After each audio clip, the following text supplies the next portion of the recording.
जय श्री कृष्ण। प्रिय भक्तगणों, शास्त्रों में वर्णित कथाओं के अनुसार समुद्र मंथन के दौरान भगवान धन्वंतरी हाथों में अमृत कलश लेकर प्रकट हुए थे।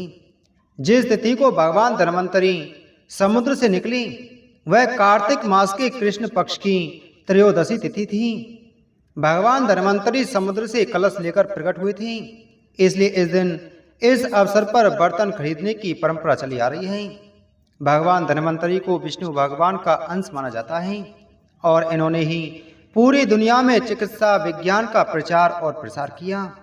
भगवान धन्वंतरी के बाद माता लक्ष्मी 2 दिन बाद समुद्र से निकली थी, इसलिए उस दिन दीपावली का पर्व मनाया जाता है। इनकी पूजा अर्चना करने से आरोग्य सुख की प्राप्ति होती है। बहुत पहले हंसराज नामक एक प्रतापी राजा था। एक बार वह अपने मित्रों, सैनिकों और अंगरक्षकों के साथ जंगल में शिकार खेलने गया। संयोग से राजा सबसे बिछुड़कर अकेला रह गया और भटकते हुए एक अन्य राजा हेमराज के राज्य में पहुंच गया। हेमराज ने थके हारे हंसराज का भव्य स्वागत किया। उसी रात हेमराज के यहाँ पुत्र जन्म हुआ। इस खुशी के अवसर पर हेमराज ने राजकीय उत्सव में सम्मिलित होने के लिए आग्रह के साथ हंसराज को कुछ दिनों के लिए अपने यहाँ रोक लिया। बच्चे के छठवीं के दिन एक विचित्र घटना घटी। पूजा के समय देवी प्रकट हुई और बोली, आज इस शिशु की जो इतनी खुशियां मनाई जा रही हैं, यह अपने विवाह के चौथे दिन मृत्यु को प्राप्त हो जाएगा। इस भविष्यवाणी से सारे राज्य में शोक छा गया। हेमराज और उसके परिजनों पर तो वज्रपात ही हो गया। सब के सब स्तब्ध रह गए। इस शोक के समय हंसराज ने राजा हेमराज और उसके परिवार को ढांढस दिया, मित्र, आज तनिक की विचलित ना हो। इस बालक की मैं रक्षा करूंगा।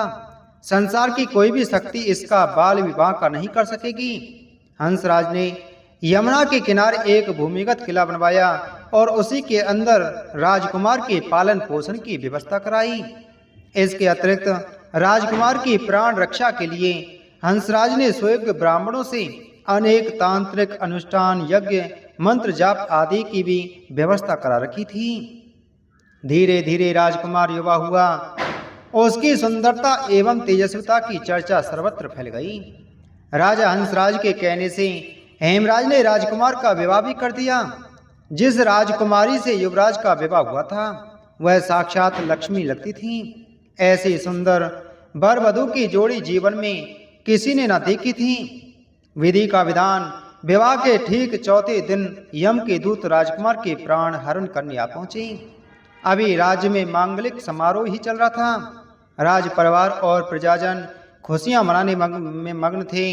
राजकुमार और राजकुमारी की छवि देखकर यमदूत भी विचलित हो उठे, किंतु राजकुमार के प्राण हरण का अप्रिय कार्य उन्हें करना ही पड़ा। यमदूत जिस समय राजकुमार के प्राण लेकर चले, उस समय ऐसा हाहाकार मचा और दारुण दृश्य उपस्थित हुआ जिससे द्रवित होकर दूत भी स्वयं रोने लगे।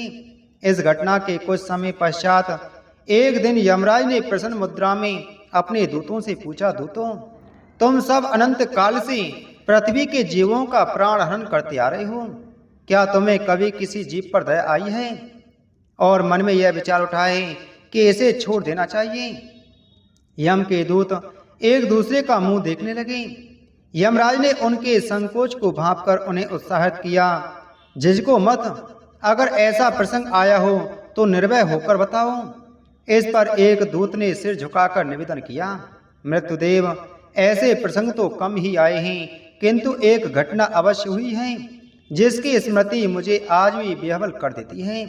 यह कहते हुए दूत ने हेमराज के पुत्र की प्राण हरण की घटना सुना दी। इस दुखद प्रसंग से यमराज भी विचलित हो उठे। इसे लक्ष्य करके दूत बोला, नाथ, क्या कोई ऐसा उपाय नहीं है जिससे इस प्रकार की अकाल मृत्यु से प्राणियों को छुटकारा मिल जाए? इस पर यमराज ने कहा, जीवन और मृत्यु सृष्टि का अटल नियम है तथा इसे बदला नहीं जा सकता, किंतु धनतेरस को पूरे दिन का व्रत और यमुना में स्नान कर धन्वंतरी और यम का पूजन दर्शन अकाल मृत्यु से बचाव कर सकता है। यदि यह संभव ना हो तो भी संध्या के समय घर के प्रवेश द्वार पर यम के नाम का एक दीपक प्रज्वलित करना चाहिए। इससे असामयिक मृत्यु और रोग से मुक्त जीवन प्राप्त किया जा सकता है। इसके पश्चात से ही धनतेरस के दिन धन्वंतरि के पूजन और प्रवेश द्वार पर यम दीपक प्रज्वलित करने की परंपरा शुरू हुई है। बोलो धन्वंतरि भगवान की जय।